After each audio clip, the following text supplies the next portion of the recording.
Merci Madame la Présidente, Monsieur le Président, chers collègues. Au nom du groupe démocrate, je vous remercie pour vos travaux utiles pour faire évoluer nos législations et méthodologies d'information. Dans un contexte de recrudescence des tentatives de désinformation, le rôle d'un État démocratique tel que la France est bien de garantir une information sûre et juste, car chaque démocrate le sait, les désinformations sapent la confiance dans nos institutions et constituent un terreau fertile, propice à la montée des extrêmes. Observons quelques chiffres. 70% des Français éprouvent plus de difficultés à discerner le vrai du faux depuis le déploiement des nouvelles sources d'information telles que les réseaux sociaux. 88% des fausses informations se propagent sur ces mêmes réseaux, alors même que 46% des Français s'informent quotidiennement sur ceux-ci ou auprès d'influenceurs. Ces réseaux sociaux sont devenus le terrain d'une guerre de la désinformation et de l'influence, je dirais même en tant qu'ancienne commissaire à la défense, d'une guerre hybride. À l'heure où ils continuent leur progression et leur tentative de désinformation, nous avons le devoir de garantir à nos citoyens une information fiable et de qualité. Les réseaux de propagande se développent, ne se contentent plus de répandre la rhétorique et les fausses informations émanant des pays malveillants sur ces réseaux sociaux et les sites d'information amis. Ils ciblent aussi les grands modèles de langage qui constituent le pilier des outils d'information, des outils d'intelligence artificielle tels que ChatGPT, Gemini, Perplexity, avec pour objectif de reprendre les messages ciblés dans leurs réponses aux requêtes des internautes. Alors, comment lutter concrètement contre cette mainmise sur les modèles statistiques de l'IA qui sont parfois détournés au service de cette forme de guerre asymétrique? Et dans votre rapport, vous soulignez le caractère essentiel de Viginum, rempart contre les ingérences numériques étrangères dans la détection et la caractérisation des menaces étrangères. Pour développer le pré-banking comme outil de lutte contre la désinformation qui devait qui permet aux utilisations du web de repérer les fausses informations et les discours manipulateurs, vous recommandez de placer Viginum au cœur d'un réseau de sensibilisation.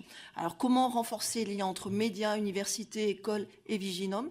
Pourrait-on envisager une coopération renforcée entre Viginum et le CLEMI, le Centre pour l'éducation aux médias et l'information? Mes chers collègues, l'enjeu est de taille et notre réponse façonnera notre démocratie. Soyons à la hauteur de ce défi. Merci. Merci. Et que, in fine, c'est dans la capacité individuelle et collective de faire preuve de discernement et de libre arbitre que se situe aujourd'hui sans doute le meilleur rempart aux manipulations, la meilleure capacité d'émancipation. Et donc aujourd'hui, l'éducation nous semble un des volets qui est paradoxalement très consensuel, mais souvent qui reste limité à ce qu'on appelle toujours, et il faut saluer, l'éducation aux médias et à l'information. Ce que nous avons pu regarder au niveau des groupes de travail, c'est que dans certains pays, en Europe du Nord particulièrement, on va un peu plus loin. C'est-à-dire qu'on considère que ce n'est pas une micro-matière, 1 heure par semaine, à un moment donné d'une scolarité, mais un état d'esprit qui vise à d'abord arriver à faire une culture du fait, ce que c'est qu'un fait, ce que c'est qu'une opinion, ce que c'est qu'autre chose, une culture du libre arbitre en général, et que donc c'est quelque chose ou un corpus qui doit être à la fois relativement scientifiquement structuré, relativement unifié au sens où aujourd'hui beaucoup font des efforts très louables, très notables, mais qui sont un peu disséminés, et que ça ne doit pas avoir une petite place quelque part dans une maquette, mais pouvoir peut-être un peu plus structurer et former donc les enseignants à ça.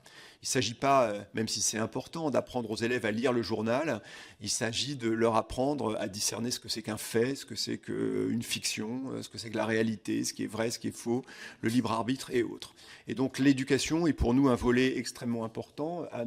Peut-être Anne Perrault, le complétera ce que je veux dire, mais donc le point central, ne pas se limiter à l'éducation aux médias, on parle vraiment d'éducation aux faits, au libre arbitre et au discernement, et deux, avoir une politique véritablement ambitieuse et qui n'est pas juste de rajout dans un corpus.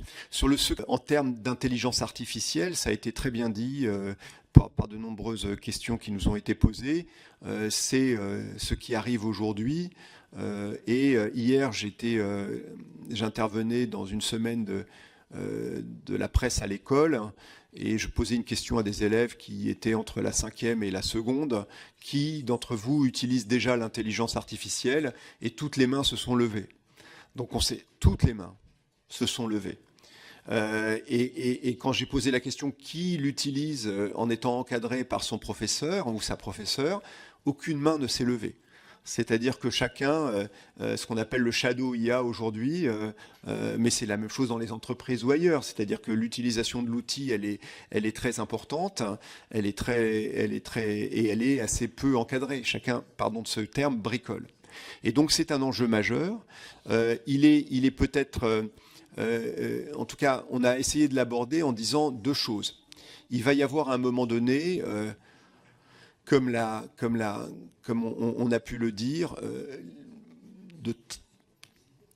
de façon croissante, le rapport à l'information, ça va être ce que les agents d'intelligence artificielle proposent comme étant l'information du jour à partir de sources sur lesquelles elles se par ces outils-là.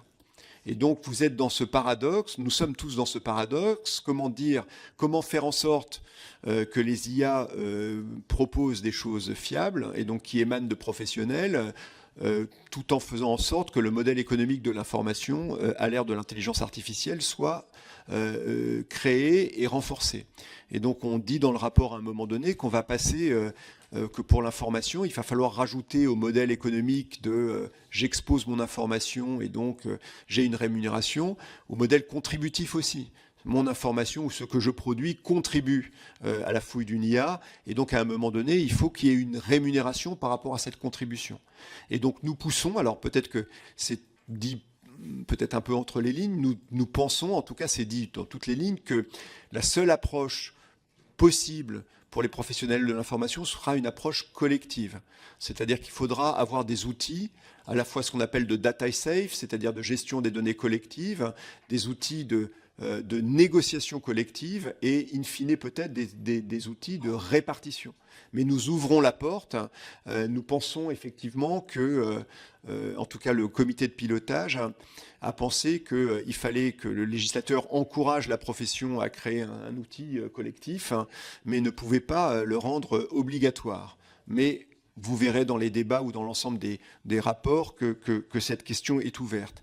Mais en tout cas, premier point sur l'IA, faire en sorte que le modèle économique de l'information soit garanti à l'IA de façon à faire en sorte qu'à un moment ou un autre, les IA puissent produire quelque chose de qualité. La deuxième chose qui est importante, c'est la labellisation.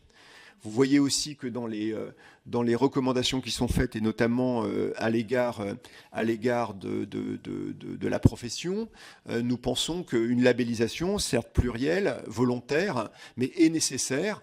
Elle est nécessaire à deux niveaux. Premièrement, pour aider le citoyen dans ses attitudes de discernement. Oui, là, je sais que je suis face à un média d'information. Là, je sais que je suis face à quelque chose qui est plus ludique. Ou là, je sais que je suis face à quelque chose qui n'engage pas sa propre responsabilité éditoriale.